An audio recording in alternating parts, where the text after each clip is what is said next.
Дај да направиме се што можеме, да вбризгаме колку што може повеќе во капитални инвестиции, оти преку тоа помагаме домашната економија, градиме инфраструктура, дали се училишта, дали се канализации, водоводи или слично, а верувам дека со ребалансот ќе можеме да го направиме оној импакт кој што се однесува токму на додавката на јавни пари за ТАФ, определените 35 милиони евра, 20 милиони заштеда од јавните предпријатија и новата кредитна линија од 55 милиони евра, како и 12 милиони евра заштеда што се уште ја има во транспорт и врски. Значи некои преку 110 милиони евра, кои што се всушност 55% од буџетските државни пари кои што се за капитални инвестиции.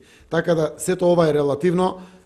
Ако владата навистина успе во перформансот на реализацијата, ќе го помогне севкупниот раст и развој до крајот на годината. Остануваме на 3,2% бруто раст на домашниот производ, заради тоа што гледаме дека трендот во вториот квартал ни дава доволна подкрепа и мотивација. Ако продолжат вака стапките на раст, ќе го стигнеме просекот од 3,2.